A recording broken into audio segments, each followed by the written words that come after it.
Damn it! Morgan Wheeler slammed her fist down on the steering wheel. Easing her blue sedan to the side of the road, she parked and turned off the ignition. Where the hell am I? She glared at her GPS, which had lost satellite several miles ago and never bothered to pick it up again. Irritated, she pushed the off switch and yanked it off the windshield, the suction cup of the mount making an audible pop that reverberated off the closed car windows. Reaching behind her, Morgan grabbed her bag and dug out her cell phone. Just as she thought. No signal. Sighing, she pressed her head against the steering wheel. Oh, this is just great. Restarting the device in the hopes that would somehow boost the signal, she got out of the car and scanned the road before her. It was narrow and unpaved, with nothing but woods on either side. The sun was low in the sky. She hoped her friends would figure out she was supposed to have arrived at the campsite an hour ago and send out a rescue party. Morgan leaned against the car door and tried the cell phone again. No signal. Said he couldn't get a signal out here. A squirrel appeared in the road just then, darting out from behind a rock. Human and creature studied each other for a moment before the squirrel stuffed a fallen acorn into its mouth and scampered away. Morgan got back in the car and tried to decide whether or not to keep driving. If she did, she may arrive at the campsite after all. But if she stayed put, she'd have a better chance of being found. She'd lost the main route about an hour ago, and Larry and the gang were probably on their way. They knew the drill. If Morgan was driving, Morgan was getting lost. It didn't matter if she set out armed with a GPS, a map, a compass, and some breadcrumbs. She had no sense of direction. A flash of movement in the rearview mirror caught her eye. Morgan gasped and turned. Though she'd seen just a brief glimpse, she would stake her life that what she'd seen was a man darting across the darkening road behind her car. Morgan swallowed hard as her eyes scanned from left to right, trying to locate the shape again. She suddenly felt as she did whenever she saw a spider in her bedroom. If she left to get a can of Raid and came back to find the offending creature gone, her fear doubled. The spider you couldn't see was much more frightening than the one you could. Morgan started her car and pulled back onto the road before she fully realized what she was doing. She pressed her foot down so hard on the gas pedal she stirred up a cloud of dust, and her tires spit pebbles against the side of her car as she sped away. She punched the radio dial, and a hard rap song thundered over the speakers. Flinching, she lowered the volume and pressed the scan button to find another station. She rolled her eyes. She swore her brother purposely left the volume cranked to kill whenever he borrowed her car, just to scare the daylights out of her. Morgan checked the rear view again. As if I'm not already scared enough. Her eyes lit up when she saw the bright green sign. Route 32 West, next right. Yes! She'd need to turn around and head east to get to the campgrounds, but, thankfully, she'd finally found the right route. As she drove, however, her sense of triumph began to wane. Instead of widening into a paved main road, the dirt road looked as though it was narrowing. Bang! Morgan screamed and yanked the steering wheel hard to the right as the car began to skid. It shuddered painfully along the edge of the road, taking out a few low-hanging branches before skidding to a graceless stop. Shit! Morgan jumped out and ran to the passenger side. It was worse than she thought. She'd hit a sharp rock and blown out not one, but two of her tires, and her entire passenger side door looked as though it had been attacked with a rake. Saying a silent prayer, she dug her cell phone out of her pocket once more. No signal. Fighting back the urge to scream again, she got back into her car and slammed the door. The sound bounced off the trees, creating a hollow echo that seemed to go on endlessly. Morgan watched as the last few rays of sunlight slipped behind the mountains. The scene would have been a peaceful one if it weren't for her mounting sense of dread. Scenes of terror filled her mind. Would that man, she was sure it had been a man, who'd been lurking in the woods, find her stranded out here? Would he mug her? Or worse? Would she have to stay out on the road all night, vulnerable and alone? Despite her best effort to maintain control of her emotions, a sob burst from Morgan's chest, and she covered her face with her hands. She hated getting lost. Nothing ever made her feel more helpless. Ever since she was a child, she got lost so easily. Even her teachers would make fun of her. Unless escorted, she couldn't even find her way from her classroom to the playground. Thankfully, it got a little easier as she got older. She learned that as long as she had a route memorized by landmarks, getting from place to place was pretty easy, as long as she knew the area well. In this flat, unfamiliar landscape, however, she was completely out of her element. There were no highway signs, and she'd been turned around for so long now, she didn't even know which direction she was facing. Morgan pulled her hands away from her face and wiped her eyes. Leaning her head back against the seat, she forced herself to take several deep breaths. A flicker of light in her periphery made her turn. She squinted. Firefly?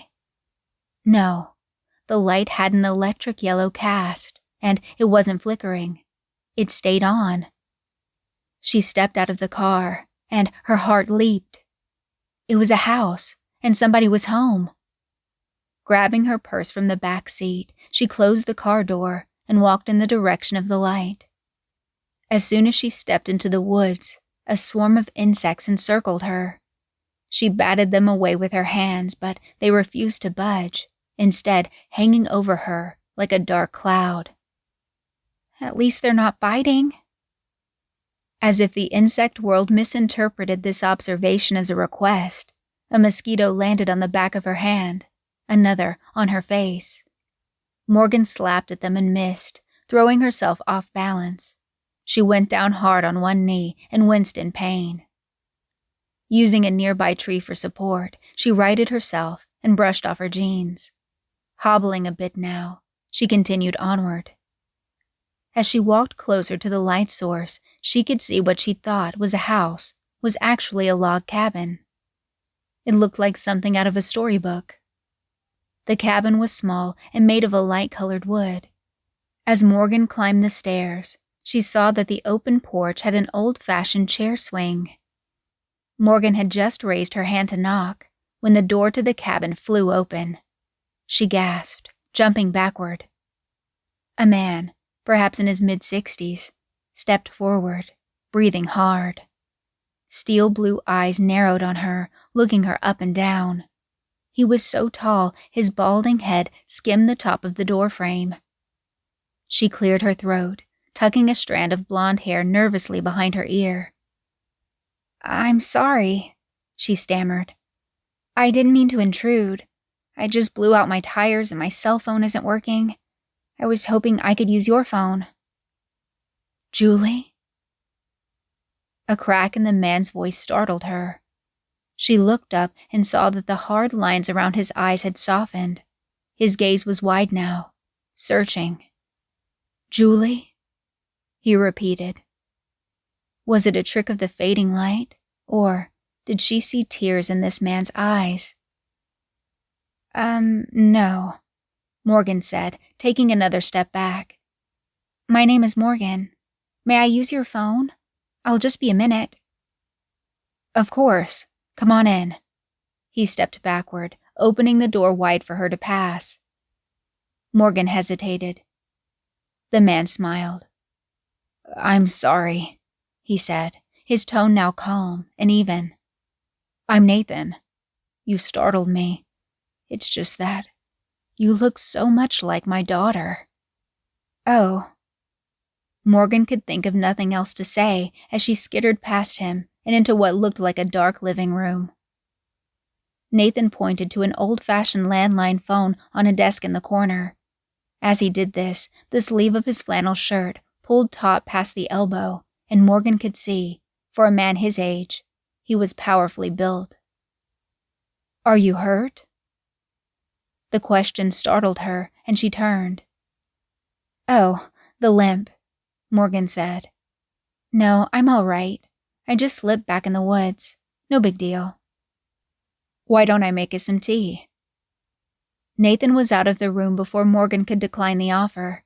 She heard cabinets opening and closing in the kitchen. A drawer slid open and closed, followed by 2 more. Whoosh, bang, whoosh, bang. The man obviously didn't know his own strength. If he kept yanking the drawers that hard, they were liable to fall off. Taking her cell phone out of her pocket, she looked in her address book for Larry's number. Then she picked up the receiver to Nathan's phone and began to dial.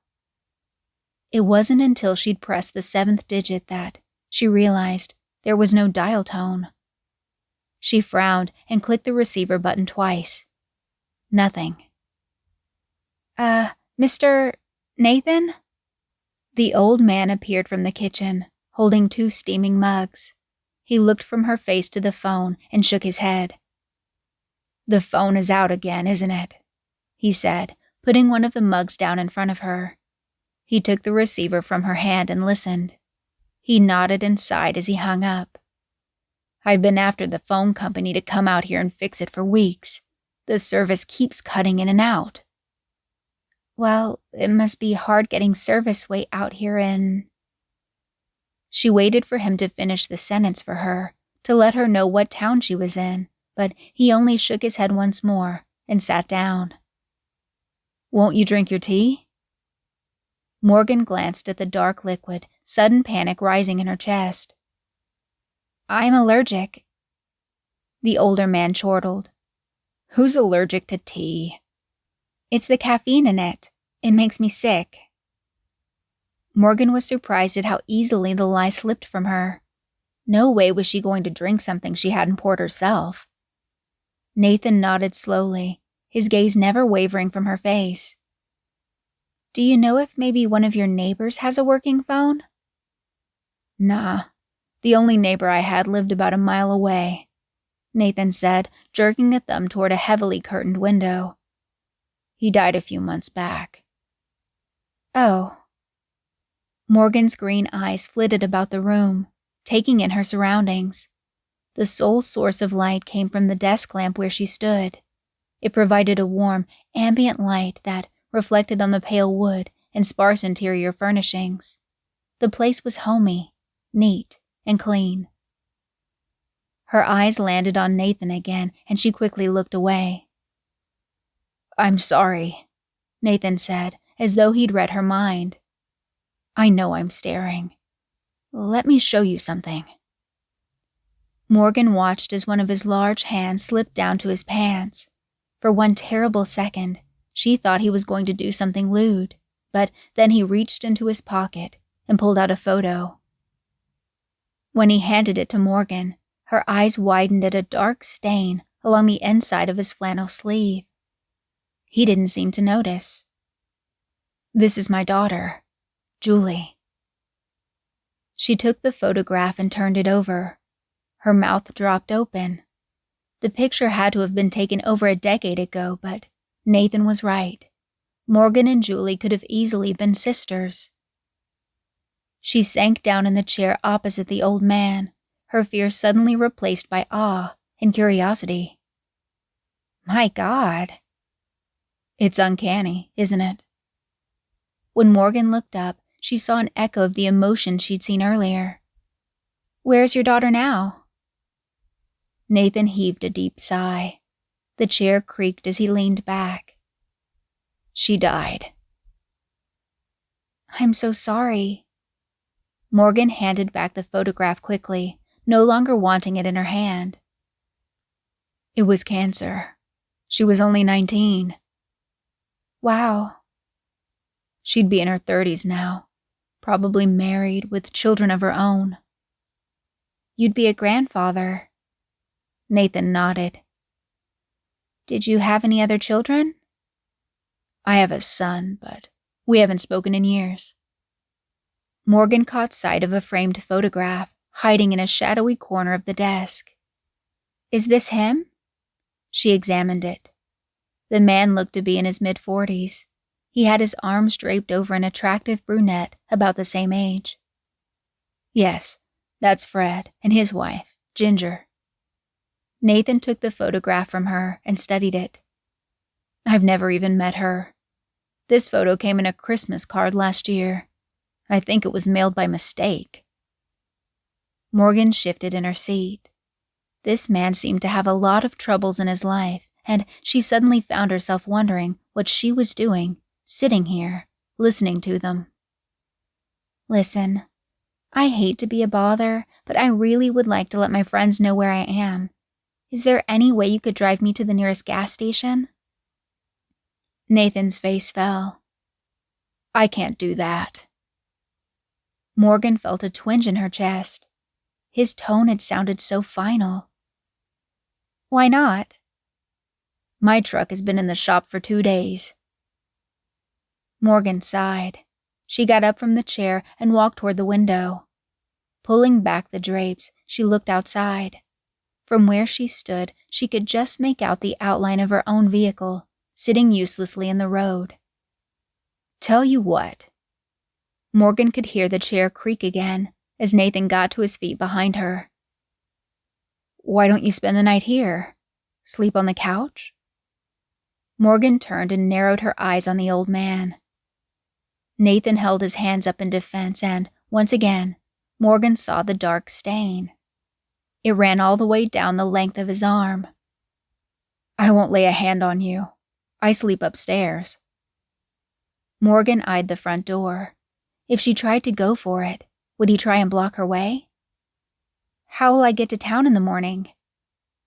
"My buddy, Sam, from the general store, always stops by on Saturdays to drop off supplies. He'll take you into town." Morgan's shoulders tensed. She crossed the room and went to the door. He made no move to stop her. "I hope you don't plan to walk in the dark." His concern sounded genuine. She opened the door and stepped out onto the porch. The night air was crisp.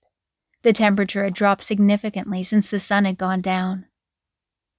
Morgan looked back at the old man standing in the middle of the living room.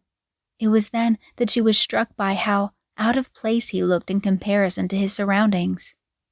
He looked like a lumberjack or a hunter who spent all his days in the wood, and here he was, in a tiny cabin done in soft pastels and filled with dainty furniture, serving tea, no less.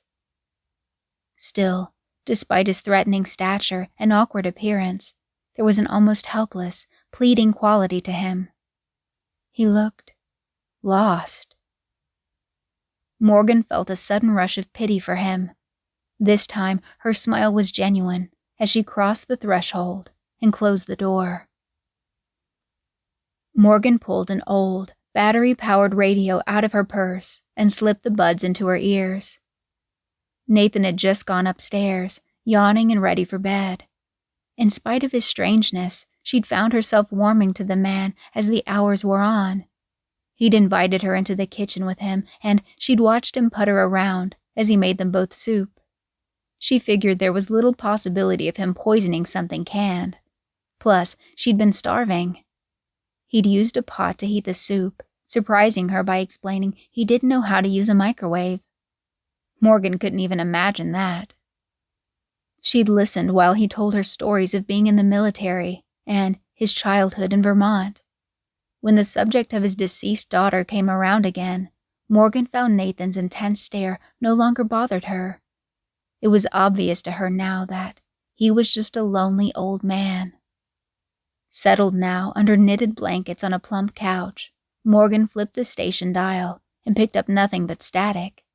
She pulled out the antenna and aimed the radio at the window. A Sarah McLachlan song filled her ears, and Morgan closed her eyes. She was just beginning to drift off to sleep when a break in the music snapped her back to reality. Last seen traveling west on Route 32. Again, this man is considered armed and dangerous. Do not approach under any circumstances. Please call your local authorities if you believe you have seen him. We will have updates on the Riverview breakout as we receive them." The broadcast ended and the song resumed. Morgan sat bolt upright, her breath catching in her throat. She flipped off the radio and pulled out the earbuds. Riverview? The psychiatric hospital? A cold thrill of fear radiated through her like someone had touched the tip of a knife to her spine. Once again, the memory of the blurry shape in her rearview mirror popped up. Could that have been him? Morgan got out from under the covers and stood up. She inched towards the desk where she'd seen a lamp earlier. She needed the light on for comfort. She was about to flick the switch when she saw the shadow of a hulking shape pass by the picture window. She gasped, dropping behind the desk. "Nathan?" Her voice came thin, shaky. When she glanced up again, the visage was gone. Moving up on tiptoes, she held her breath as she crept toward the stairs. Every nerve alert as she climbed, she kept her back to the upper landing. A sudden gust of wind rattled the windows. The porch swing creaked. "Nathan?" She wished he could hear her. She didn't know how much protection the old man could afford her, but at least he was built powerfully enough to scare off an intruder, especially in the dark. Her foot hit the smooth floor of the landing, and she turned around. In the dark, she could make out the outline of 2 wooden doors on either side of a narrow, windowless hall. She gripped the handle of the one on the left and opened it slowly, saying a silent prayer the hinges wouldn't squeak. They didn't. "Nathan?" A thin stream of moonlight poured in through a small, open window, and Morgan realized she was standing in the doorway of a bathroom. She was just about to close the door when she noticed the oddly shaped rug spread out along the tiled floor. She took a step forward and peered at the shape, her brain trying to make sense of the strange design. As she inched forward, a glint of light rose up off the surface. She gasped and stepped back. The thin white curtains of the window flapped toward Morgan, like ghostly fingers reaching out. She had to close it. She couldn't chance the maniac getting into the house. She stepped forward onto the rug and her foot slipped. Biting back a scream, she looked closer and realized what she thought was a rug was a puddle of water. But why was it so dark? Something indistinct dangled from beneath the shower curtain. Morgan turned. As though she were no longer in control of her own body, she watched her right hand move the shower curtain aside and reveal the foot beneath its edge. There were 2 people in the tub. It was filled with dark water. In the moonlight, Morgan could see that the bodies, submerged, naked and blue, once held the souls of the couple she'd seen in the photograph downstairs. The people Nathan claimed to be his son and daughter-in-law. The woman's eyes were still open, dark hair matted to her face.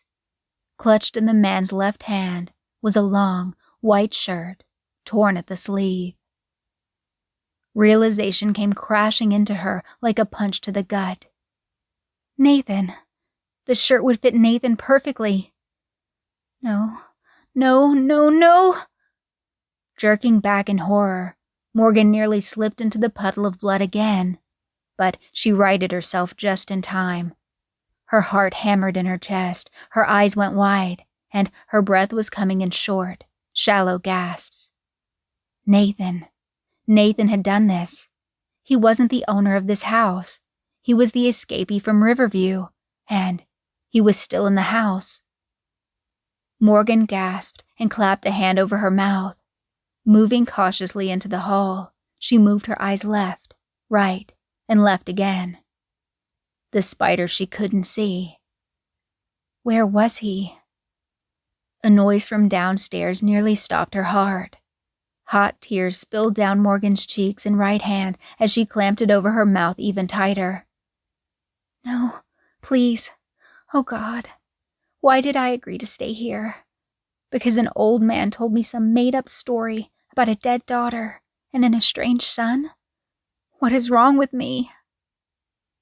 The noise came again, and this time, Morgan realized it was a knock. Morgan! She recognized the voice instantly.